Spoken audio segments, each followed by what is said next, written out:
foi um chamado. Era muito o que eu queria. Eu me via ali fazendo o que eu faço até hoje e eu não tinha dúvidas de que era aquilo. Todo mundo precisa de coragem. Às vezes a gente tem muito medo de fazer as coisas. E fica no e se. Então, eu acho que coragem para você enfrentar os desafios. Quando você está empreendendo, você acaba escutando muitas pessoas, se envolvendo com muitas pessoas nesse ambiente de negócios. E é óbvio que cada um tem uma opinião. Então, eu acho que acreditar no propósito, no porquê que aquilo começou. Você não perder isso.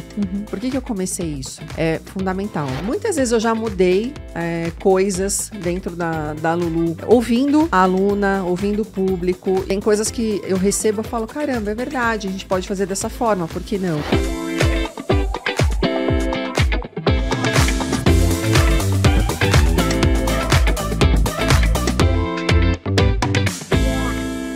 Gente, bem-vindos ao Pode Liderar Podcast, um podcast cheinho de conversas interessantes sobre desenvolvimento humano, cultura e liderança, com diversas perspectivas. Hoje, a gente está aqui, como sempre, pessoas que eu admiro muito.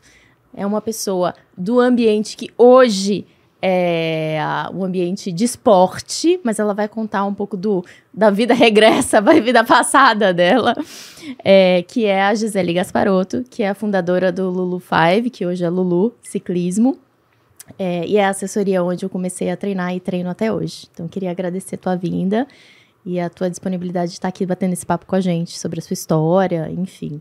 Obrigada, Mia. É sempre um prazer falar um pouco sobre a minha história e de alguma forma, ajudar outras pessoas, inspirar outras pessoas. É sobre isso. É exatamente sobre isso. Quando a gente traz diferentes pontos de vista, acho que a gente consegue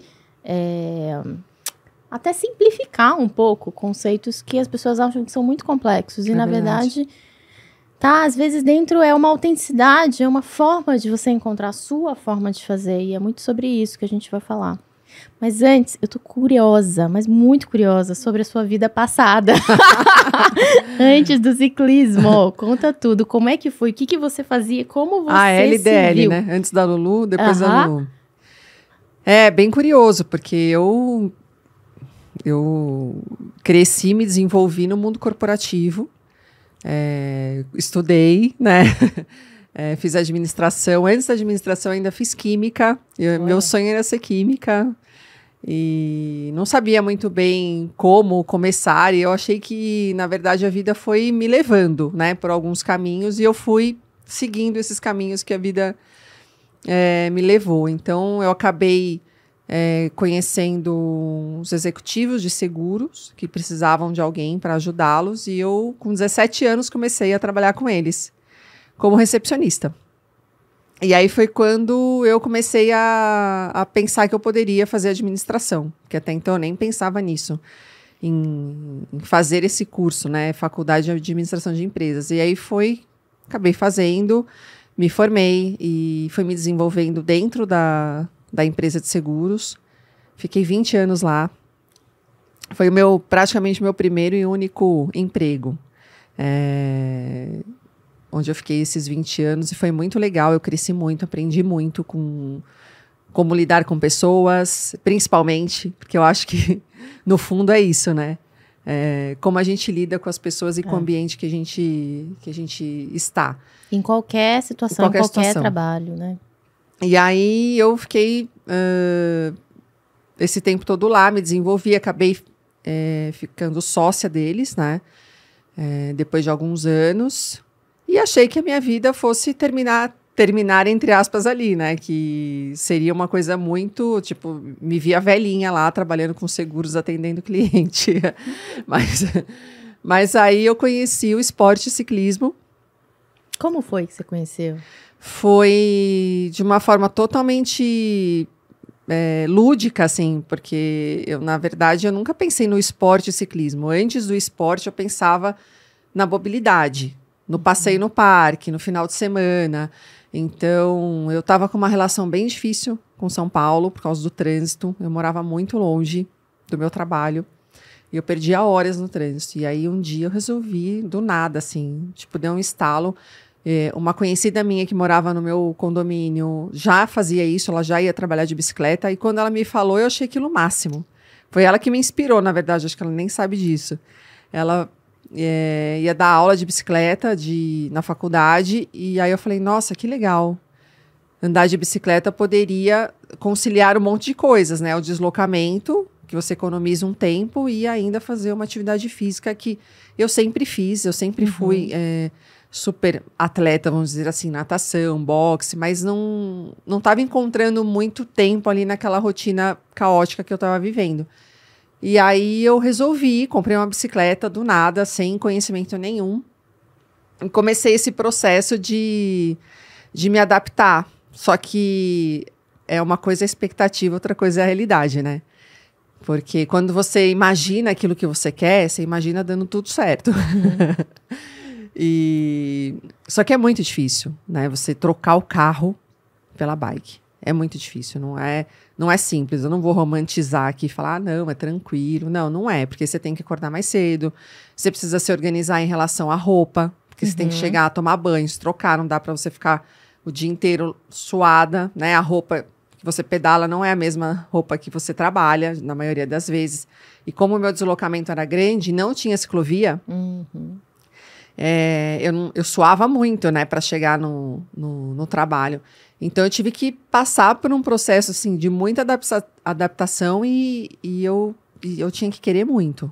E fora a questão da segurança, né? Porque se você nunca tinha pedalado no meio da rua, né, você entender como pedalar de forma segura, sem ninguém ter te ensinado isso, também é um desafio, Também né? é um desafio e eu tinha muito medo. Eu andava muito na calçada, empurrava muito a bicicleta, até que tudo é persistência e insistência. Eu fui muito persistente e fui encontrando esse caminho. Mas não foi um caminho simples, né? Eu demorei um tempo para poder me adaptar totalmente a essa nova rotina de trabalhar de bike. Isso foi em meados de 2005. E aí eu fiquei nesse processo até 2007, que foi quando eu engravidei da minha filha. Foram 2 anos ali nessa jornada de trabalhar de bike. Eu não ia todos os dias. Eu ia alguns dias mais, outros menos. Tinha semana que eu ia, tinha semana que não. Se chovesse, eu não ia. Então, eu me permitia. Não era uma pressão, assim, eu tenho que fazer isso. Mas eu queria muito tornar isso um hábito. Só que aí eu engravidei em 2007, aí eu dei uma parada. E aí, em 2009, eu voltei. Só que aí, quando eu voltei, eu também conheci um grupo que pedalava à noite. E aí foi quando eu realmente entendi o que era o ciclismo, o esporte. Não só o ciclismo mobilidade, o ciclismo lazer. E aí comecei a ter contato com pessoas que pedalavam, que praticavam esporte de ciclismo, e eu achei fantástico, me apaixonei. Eu via as pessoas clipando o pé e tirando o pé, eu achava o máximo. Eu via a bike de estrada, né, que é uma bike diferente, mas parece mais profissional, né, que a gente fala, a bike profissional, eu achava aquilo incrível. Eu falei, eu quero andar numa bike dessa. E aí foi assim que eu encontrei o ciclismo na minha vida. Muito bom. E como é que chegou? E a Lulu veio como na sua vida? Como é que foi? Quando é que você decidiu sair desse mundo corporativo e se dedicar à Lulu? Foi assim, uma transição mais radical? Tipo, fechei aqui, comecei aqui? Foi alguma coisa que você começou em paralelo e aí depois que ganhou tração, aí você realmente saiu do corporativo? Como é que foi essa transição? Foi bem difícil, mas assim, passou bastante tempo de quando eu comecei mesmo no esporte ciclismo, e aí me tornei, entre aspas, profissional, que eu digo ciclista de elite, né, que é alto rendimento. Eu fiquei aí alguns anos como ciclista competitiva. Trabalhando na corretora, certinho. E conciliando tudo, equilibrando os pratinhos. E a Lulu, ela surgiu no final de 2016. Então, foram muitos anos depois, né? E quase 7 anos, né? De 2009 para 2016. Eu fiquei só como ciclista mesmo e curtindo o esporte, competindo. Mas eu sempre tive esse meu questionamento assim, interno de por que as mulheres não pedalam. Porque quando eu comecei, eu não via muitas mulheres pedalando. Eu pedalava muito com homens e mulheres eram pouquíssimas. E eu comecei, desde então, falar com o público feminino. Na época era muito Facebook, né? Não era tanto Instagram. E eu sempre escrevia meus textos, falava sobre as minhas experiências com a bike. E aí, com isso, eu fui trazendo um pouco mais de mulheres para esse ambiente. Comecei a escrever para a revista Go Outside como colunista, falando sobre ciclismo feminino. Então, eu fiz algumas ações para o ciclismo feminino muito antes da Lulu. Mas lá no final de 2016, eu realmente tive essa ideia, esse insight, junto com o meu treinador na época, que era o Ronaldo, de fazer algo só para mulheres, para incluir mulheres no ciclismo. E aí foi quando começou a Lulu, que a minha ideia era sempre oferecer técnica para a mulher ter segurança para poder pedalar. E esse foi sempre o DNA da Lulu e ele é até hoje. E a transição foi paralela. Assim, eu comecei a Lulu, eu dava aula nos horários antes, né, do meu trabalho na corretora. Então, as aulas sempre foram cedo, então não atrapalhou nesse sentido a minha execução lá na corretora. Mas eu fiquei mais ou menos 1 ano e meio nesse paralelo, tentando conciliar as duas coisas. E a decisão de virar a chave foi muito difícil, não foi fácil, porque a gente sempre pensa que a gente está estável no lugar que a gente está, né? Aqui eu tenho estabilidade, aqui eu tenho meu salário fixo, aqui eu sei, né, que eu vou ter essa tranquilidade todos os meses. E empreender, a gente sabe que não é tão simples assim, né? Você sair de um emprego onde você tem um salário fixo, enfim, tá mais ou menos estável ali, para você, tipo, se jogar no escuro, basicamente isso. Não é fácil, principalmente também quando você tem uma família, né? Tipo, filha para cuidar. Exatamente. Mas eu acho que foi uma coisa que eu falo que não foi uma decisão minha, foi foi um chamado, na verdade. Eu não é que eu não tive escolha, claro, a gente sempre tem escolha, mas era muito o que eu queria. Eu me via ali fazendo o que eu faço até hoje e eu não tinha dúvidas de que era aquilo. A energia que eu coloco no negócio é totalmente diferente. Essa fantasia assim, de empreender, mas eu vou ter os meus horários, eu vou ter flexibilidade. No final das contas, não é bem assim, né? Eu tô rindo, mas é de nervoso que eu, né? A gente sabe, né? Mas eu acho que foi, assim, a melhor decisão que eu tomei. Apesar de não ser fácil ainda, é um desafio todos os dias. Mas essa estabilidade e uma coisa que me deu coragem para fazer essa virada é de acreditar muito na minha capacidade. Porque as pessoas falavam assim, e se não der certo? Aí e se der? Né? E se não der certo, eu tenho saúde, eu sou uma pessoa inteligente, eu estudei, eu vou atrás de outras coisas, eu vou conseguir me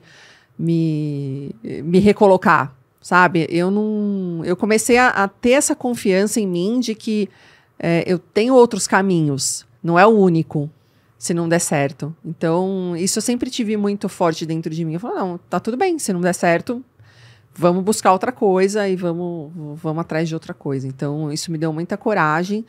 E a Lulu ainda não estava estabelecida quando eu virei essa chave, né? Eu ainda não conseguia me sustentar só com a Lulu. Também você não estava nem conseguindo se dedicar integralmente. Exatamente. Né? Deve ser difícil você conseguir ter esse movimento, né? Porque você não consegue se dedicar integralmente para a coisa rodar o suficiente para você se sustentar dela, mas ao mesmo tempo, enfim, você quer muito fazer isso, então às vezes é uma decisão difícil mesmo para tomar. E aí os pratinhos começam a cair, né, Mi?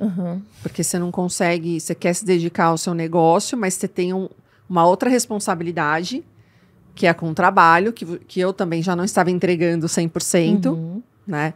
Então, e as pessoas percebem, né, que eu estava ali, mas eu não estava mais, né? E aí foi quando eu falei, não, eu preciso tomar essa decisão, porque não dá mais para sustentar. E aconteceu depois de 1 ano e meio. Então, no final de 2018, Comecinho de 2019 que eu virei essa Olha. chave e saí da corretora e comecei a tocar a Lulu 100%. E aí, eu conheci vocês em 2020. Nossa, eu tava 2020. no primeiro ano, olha só. No primeiro ano completo, se a gente Foi for logo na pandemia. na pandemia. Foi logo na pandemia. E isso foi também uma situação... A pandemia foi uma situação delicada, né? Para o mundo, mas para o meu negócio também. Porque eu vivia de dar aula, eu vivo de dar aula. Basicamente é isso, né? Treino, aula, iniciação. E quando a gente teve o lockdown, assim, todo mundo dentro de casa, eu falei, caramba, e agora? Fechou ciclovia, fechou USP, as ruas abandonadas. Eu também não queria sair de casa, todo mundo com medo. E as alunas com medo, ninguém queria ir para as aulas, né? Também. Vocês faziam naquela época aula com... Porque na minha época já não tinha mais máscara. Eu acho que eu já comecei em 2021, na verdade. Mas era aula de máscara, aquilo Sim. tudo, né? Quando começou a voltar. Máscara. Sempre. A gente fez máscaras também personalizadas, da Lulu. A gente usou bastante. E aí eu pensei, nossa, acabou, né? Acabei de virar a chave, já vou ter que procurar outra coisa para fazer. Mas não, a gente conseguiu encontrar nesse caos coisas positivas. Sim. E o mercado, né, de bike estourou na pandemia, porque todo mundo quis começar a pedalar, fazer um esporte outdoor.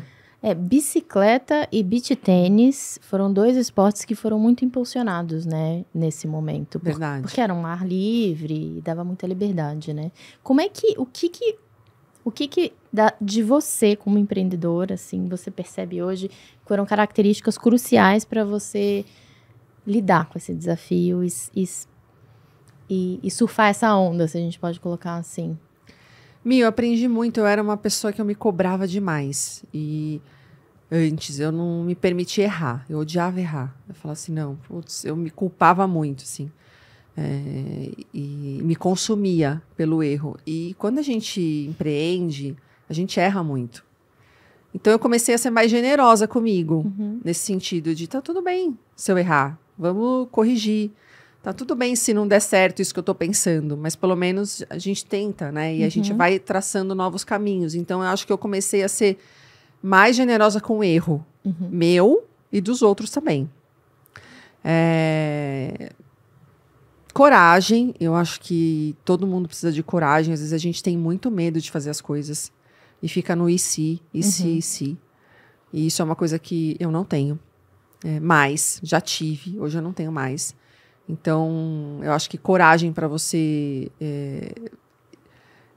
enfrentar os desafios, porque a gente fica muito preocupado assim, com o que pode acontecer, né? E não vive o dia, né? Não vive o dia. A gente está sempre olhando para o depois, para o amanhã, a gente não olha para o hoje. Então, isso é uma coisa que eu tenho feito bastante, é sempre pensar no hoje. Claro que a gente tem que minimamente se planejar, mas eu não fico vivendo em função do que vai acontecer. Porque a gente, no final, não tem controle de nada. E isso é outra coisa que eu aprendi. A bike traz muito isso, que né? A gente não tem o controle de nada. A gente tem uma falsa sensação de controle. Então, eu sempre fui uma pessoa controladora também. E eu aprendi que... e aceito, né? Não é só aprender. Eu aceito que a gente não tem controle. Sim. Então, claro, planejo, mas se não der certo, eu tenho essa flexibilidade de falar, não, tá bom, então vamos para outro caminho, vamos mudar, vamos fazer de outra forma. E isso torna tudo mais leve. Isso torna tudo mais fácil, entre aspas, quando você aceita que você não tem o controle da situação, que você não pode controlar as pessoas. Você só pode controlar a sua reação em relação ao que acontece com você. Mais nada. Nossa, isso é tão importante. Você tocou num ponto que se todo mundo percebesse isso, né? Muitas vezes não é só sobre o outro, né? É sobre a gente, como a gente lida com aquilo, né? Exato. E quando você está empreendendo, isso fica ainda mais latente, né? Porque é seu negócio, é seu sustento, enfim, é o sucesso do que você acredita que está em jogo lá, né? E a sua felicidade, né? De estar vivendo aquilo. Completamente. E tem outra coisa, muitas pessoas quando você está empreendendo, você acaba escutando muitas pessoas, se envolvendo com muitas pessoas nesse ambiente de negócios. E é óbvio que cada um tem uma opinião, né? Óbvio que cada um acha que o correto é fazer daquela forma. Então, eu acho que acreditar no propósito, no que você, né? Por que aquilo começou? Você não perder isso. Por que eu comecei isso? É fundamental. Você sempre voltar para aquele, não, mas espera, qual que é o meu propósito? O que eu quero? Porque oportunidades de desviar existem muitas, né? E que, de repente, pode até ser mais lucrativo, mas não é aquilo que você acredita. Então, para mim, continua sendo assim, qual é o meu propósito, o propósito da Lulu? E ficar firme ali. E ter certeza que você não vai agradar todo mundo.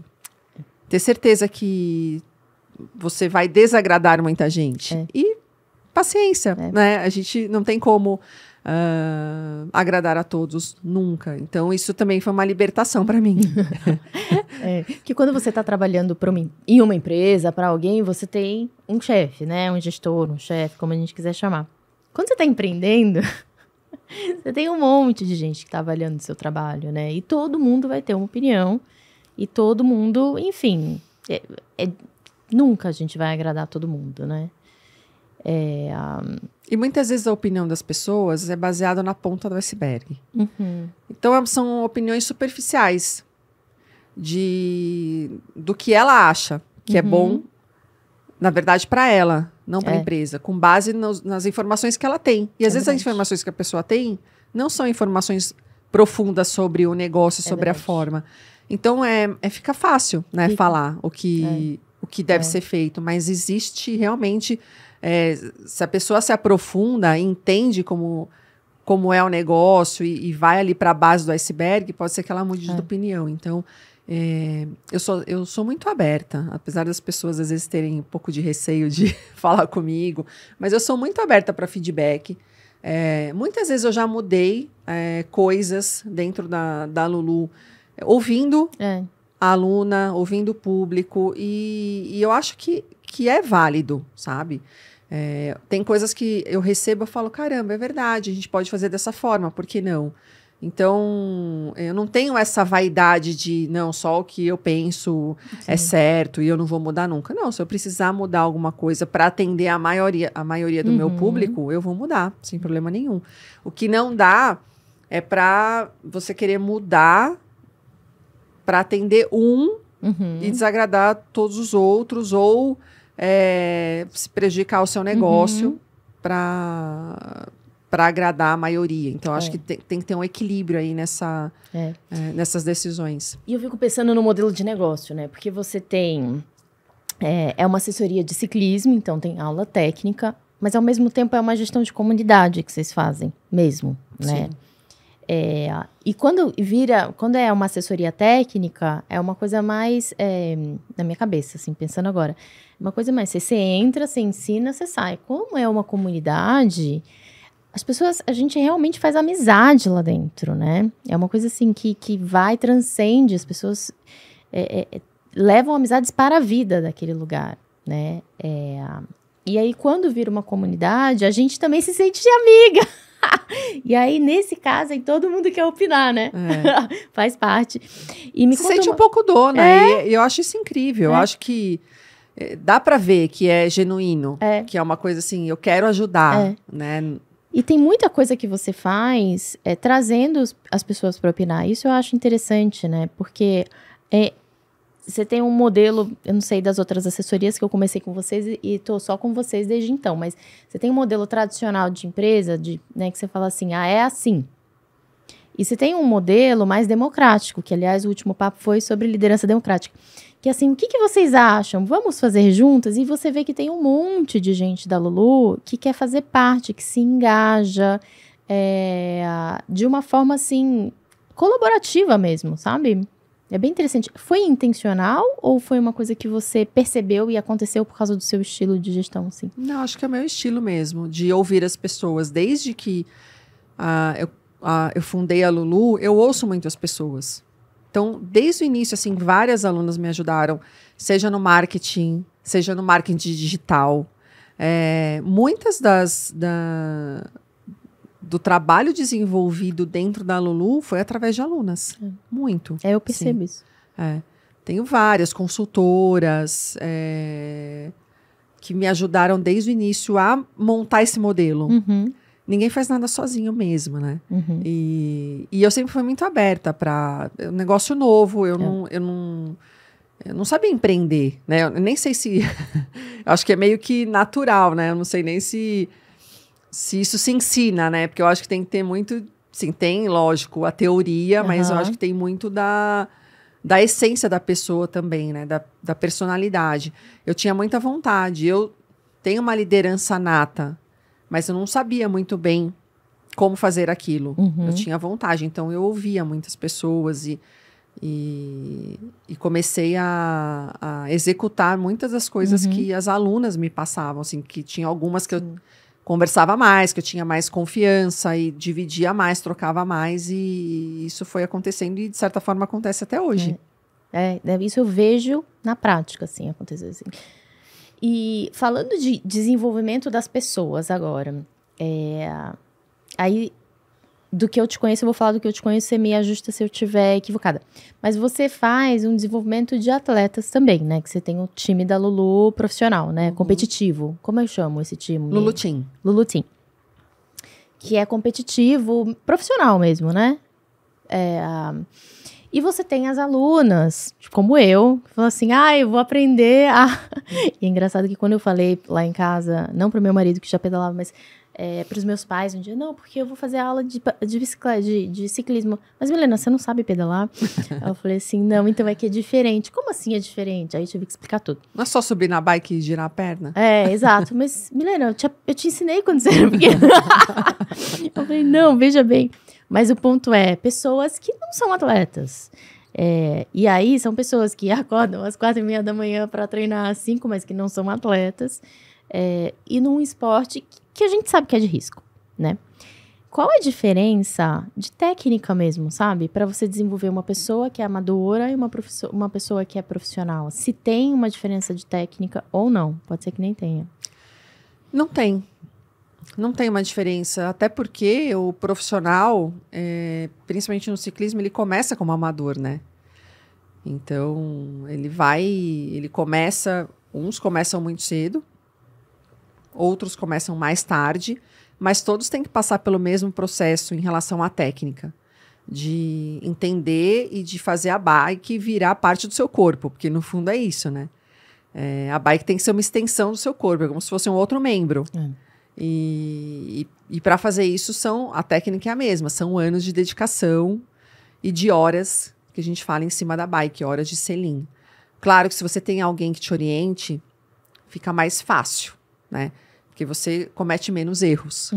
Né? Quando a gente tem alguém ali que fala, não, faz dessa forma que vai dar certo, você não passa pelo processo de, putz, ninguém me falou, fui fazer uma curva, freiei errado. A chance é muito menor. Então, o processo acaba ficando um pouquinho mais tranquilo. Mas é o mesmo processo de aprendizado. A diferença do profissional para o amador, eu falo até às vezes que eu conheço amadores que se dedicam até mais do que muitos profissionais, porque conseguiu, né? Enfim, tem apoio. A parte financeira também é importante para você conseguir estar nesse esporte. Então, eu vejo, às vezes, até amadores se preparando melhor do que alguns profissionais, mas é o mesmo caminho. Diferença que de resiliência, força, foco e de realmente objetivo, né? E como é que eu fico lembrando quando eu faço as aulas de pelotão, né? Eu acho engraçadíssimo, porque... Eu adoro as suas analogias depois. Né? Eu me divirto nessa parte. Eu fico assim, o que a Didi tá falando agora que dá para fazer um paralelo? Porque para mim fica muito claro quando você traz uma coisa, né? A importância, né, do trabalho em equipe, pelotão e tal. Nos paralelos com desenvolvimento, cultura e trabalho. E tem uma coisa que eu nunca te falei, que eu não sei nem se você já ouviu, mas às vezes quando a gente tá, né, um pelotão, sei lá, de 8 pessoas, que já é considerado um pelotão grande, né? Pra mim, pelo menos.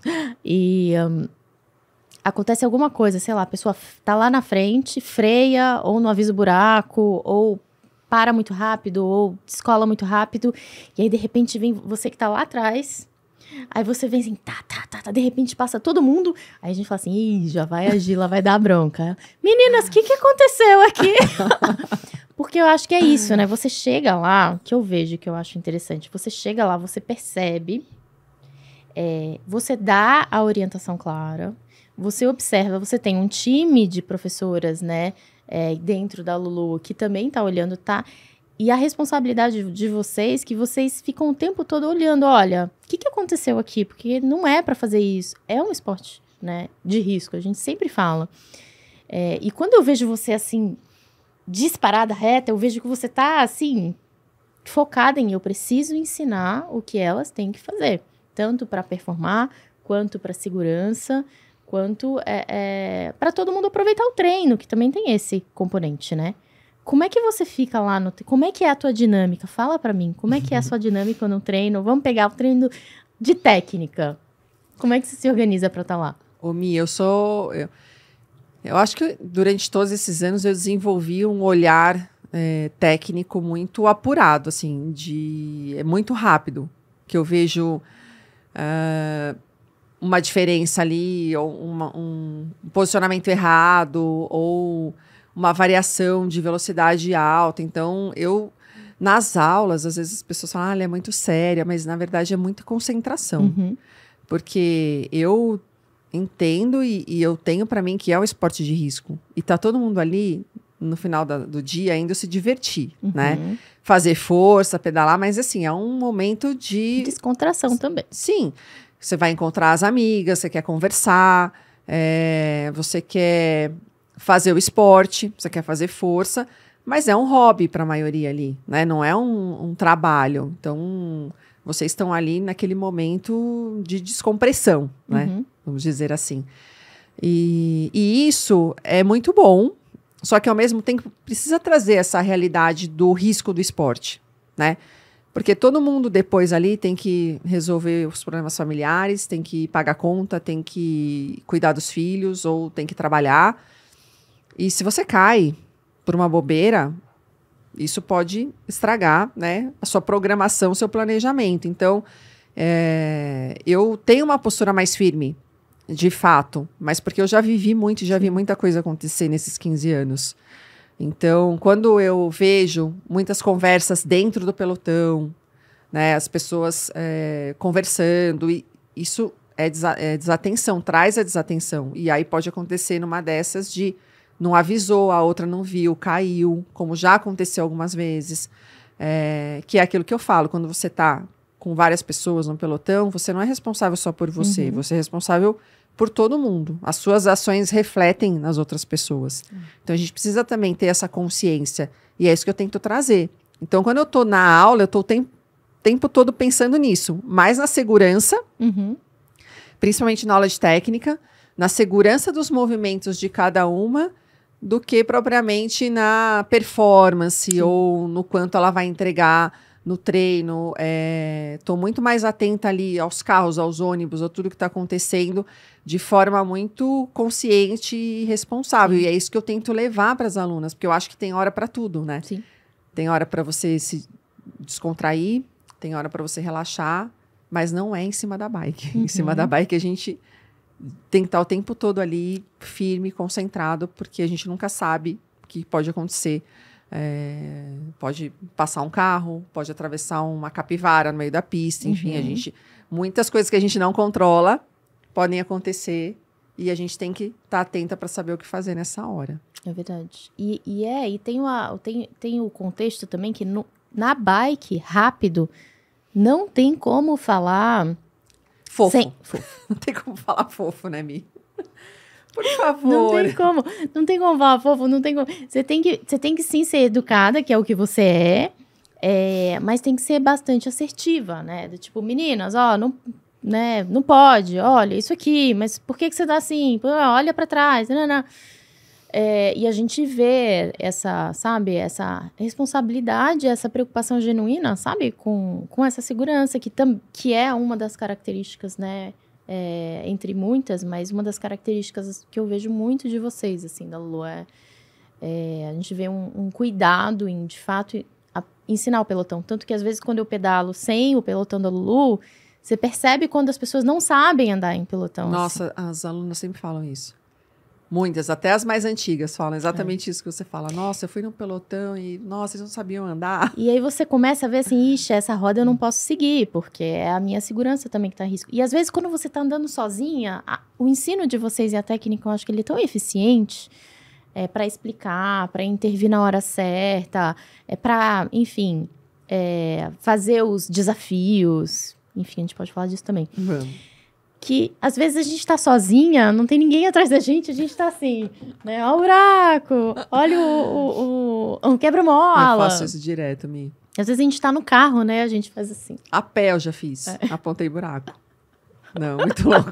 Segurança em primeiro lugar. E pensar em quem tá atrás. Eu lembro que toda hora que eu vou fazer uma curva, às vezes não tem ninguém atrás. Eu faço assim.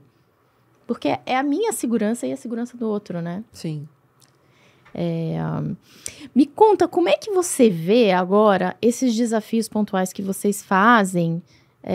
Porque eu vejo que você tem uma visão técnica, tem uma visão de desenvolvimento e você tem uma visão empreendedora. Isso é visível. Assim, tudo que você faz tem uma visão de empreendedora. São as parcerias, são os eventos. Você vê que você não para. Né? As meninas falam, nossa, mas a Gi fez isso agora. Eu falei assim, a Gi, além de professora e atleta, ela é empreendedora mesmo. Como é que você vê os torneios da Lulu? Porque eles começaram fechados, né? E o último que você fez, o TTT, ele foi aberto. Como é que isso se encaixa em relação ao desenvolvimento das alunas e ao desenvolvimento do seu negócio? Eu gosto de proporcionar para as alunas também a vivência no ciclismo como ele é.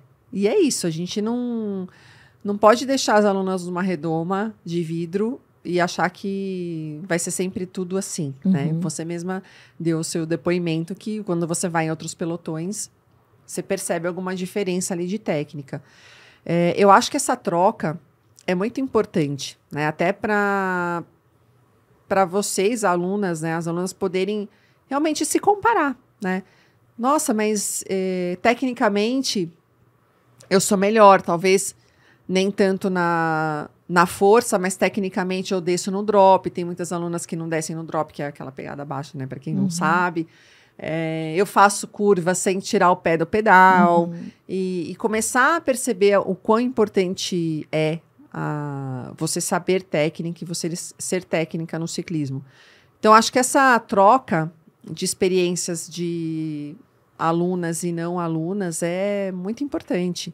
Então, por isso que a gente resolveu abrir, até para trazer um pouco essa cultura da técnica, né? Que no ciclismo não... Infelizmente, não sei porquê, é um esporte que as pessoas não valorizam tanto, né? A maioria dos ciclistas, que é o que você falou. Aprenderam a pedalar quando criança e acham que sabem pedalar. Só que quando entra no esporte, é um pouco diferente, né? O buraco é um pouco mais embaixo. Então, eu acho que trazer essa... A ideia principal é trazer essa troca mesmo de experiência entre alunos e não alunas. E aí eu lembrei de um ponto que acho que é muito usual, né? O que a gente está falando às vezes é coisa simples, mas que é importantíssimo para a segurança. Você tá lá pedalando e aí tem uma pessoa de fone de ouvido. E você tem que explicar que você está passando pela esquerda. A pessoa de fone de ouvido não vai escutar. Não ouve. E tem o risco de você virar pela esquerda e a pessoa entrar. Então, assim, a pessoa fazer zigue-zague. Então, tem coisas que as pessoas acham que é de fato fácil pedalar e de fato não é difícil subir. Se você aprende, né, numa certa idade, você não esquece, né? O que todo mundo fala, igual andar de bicicleta. Mas tem questões de segurança que são muito críticas e ajuda muito quando tem alguém te lembrando daquilo. E aí, quando você pedala e percebe que tem gente que não tem esse hábito, né? Você fica preocupado até pela outra pessoa mesmo. Sim. Né? Porque você tá em cima de uma bicicleta, mas... Eu costumo dizer, o papo aqui, eu adoro o papo, ele vai, eu queria que ele fosse muito tempo, mas eu tenho um esforço imenso para deixar o podcast, assim, dentro de um horário que eu acho que as pessoas vão ter condição de ver nessa vida tão atribulada que a gente tem, né? Então, eu vou me obrigar a fechar aqui nossa conversa, mas não sem antes te perguntar se você tem uma dica. Eu tenho um monte de caminho que eu poderia pedir agora para você. Mas eu acho que eu vou te pedir um caminho, assim, de quem fez uma mudança radical, sabe? Como você. Não radical, né? Muita gente faz, mas uma mudança, assim, de começar o próprio negócio. Você começou o próprio negócio de uma forma mais orgânica, mas teve uma virada que foi mais radical, né? Do tipo, não, agora eu acho, vou ter que ir para ver se, né? E ao longo do tempo você foi descobrindo o seu próprio estilo, perfil, tentativa e erro, tudo que a gente falou. Que dica você daria para as pessoas que talvez estejam nesse momento agora de uma mudança? É difícil, né? Porque eu me sinto até um pouco responsável. Tipo, não é só falar vai, né? Acho que tem... Primeiro você precisa ter certeza. Assim, não ter certeza de que vai dar certo, mas ter certeza que é aquilo que você quer. É isso que eu quero. Eu encontrei o meu propósito, o meu caminho. Para mim, ficou fácil porque eu não tive dúvidas de que era o caminho que eu queria seguir. Claro que eu sabia que não seria um caminho fácil, né? E talvez a gente falar, não sei se vai dar certo, se não vai. Eu acho que a gente já está indo para o 7º ano de Lulu. 7º ou 8º agora? 7º ano. E assim, tem muitos desafios ainda, né? Mas eu acho que quando você tem certeza de que não é isso que eu quero, você constrói.